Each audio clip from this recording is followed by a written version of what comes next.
All right, let's get right into it. Look, most of us know the basics for dropping a few pounds, right? But what about getting really lean? Six-pack abs, that super defined look. Well, that journey, it's a whole different beast. It's way, way harder than it looks. So today, we're going to break down exactly why so many people crash and burn and give you the strategic toolkit you absolutely need for when things start to feel, well, impossible.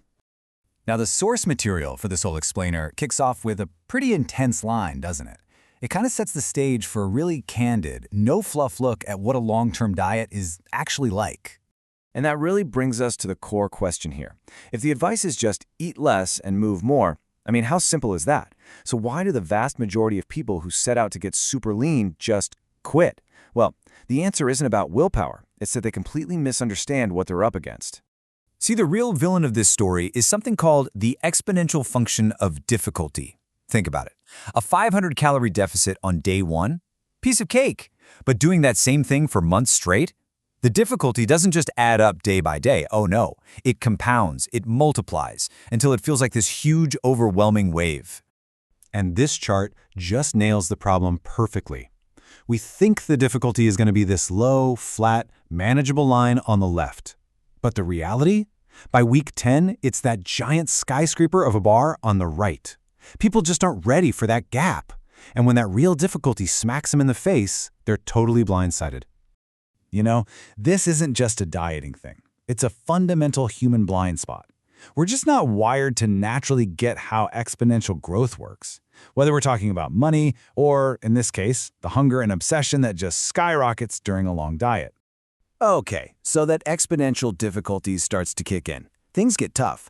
What's the very first trap that almost everyone falls into? Well, it's a trap carefully laid by some very clever marketing. The source has a pretty unforgettable name for this stuff: protein slop.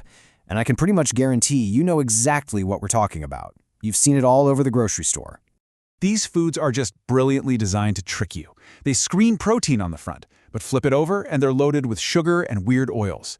They're scientifically engineered to be what's called hyper-palatable, which basically means you can't have just a little bit. That fudgy protein bar, it doesn't kill your craving. It just makes you desperately want another one. And here's the side-by-side that says it all. Protein slop is super addictive, it doesn't fill you up, and it just revs up your cravings.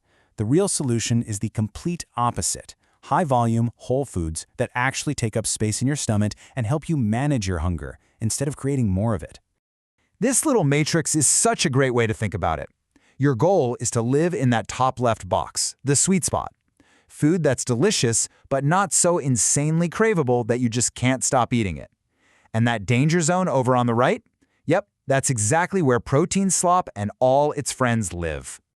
Okay, so you've dodged the protein slop trap. Awesome.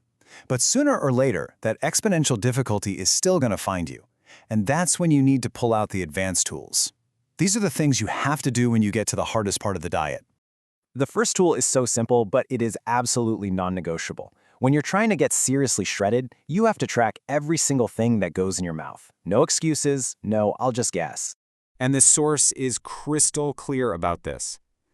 The second you stop tracking, the second you decide not to log that one little bite, that isn't just a minor slip. That's the beginning of the end. That's the first domino falling that can undo weeks and weeks of hard work. All right, tool number 2. This one sounds a little weird, I'll admit, but it is so powerful for dealing with that deep, gnawing hunger you get late in a diet. You've got to start eating your water, not just drinking it. Because look, early on, sure, chugging a glass of water can trick your stomach for a little while. But when you're months into a cut, that feeling of emptiness is a monster. Water just passes through your stomach in, 10 minutes? It's not going to cut it anymore.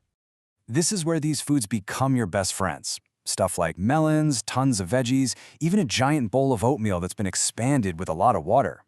These things physically fill up your stomach in a way that plain water just can't.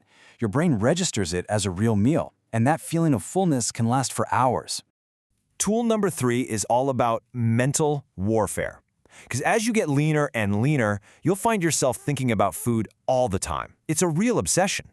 You have to fight it head-on by changing your environment and your daily habits. So here are 3 super practical things you can do. 1. Get lost in something else.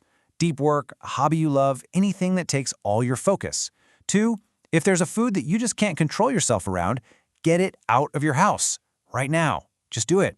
And 3, stop grazing all day. Every time you eat, you open up the hunger gate. So try to keep that gate shut by eating just 3 or 4 solid meals a day. So we've gone over the tools and the tactics.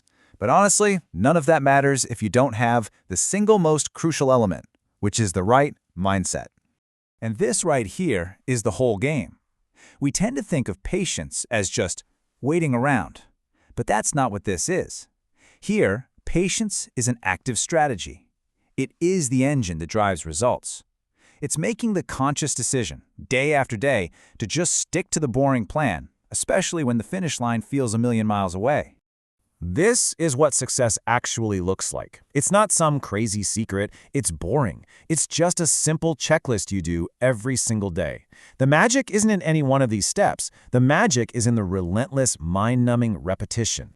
When it comes down to it, people don't fail because they get too hungry. They can handle a hunger.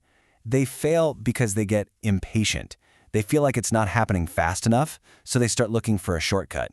And that search for a shortcut leads them right back to things like protein slop, and the whole cycle just starts over. This just lays it all out, doesn't it? The path that fails is all about obsession, constantly hunting for hacks and shortcuts. The path that works is built on patience, on consistency, and, importantly, on making fewer decisions. You're giving yourself fewer opportunities to screw up. Which really leaves us with this one last thing to think about. In a goal that seems to require total, all-consuming focus, what if the real secret to getting those extreme results isn't about finding new ways to obsess more, but about building a patient, simple system that allows you to obsess less?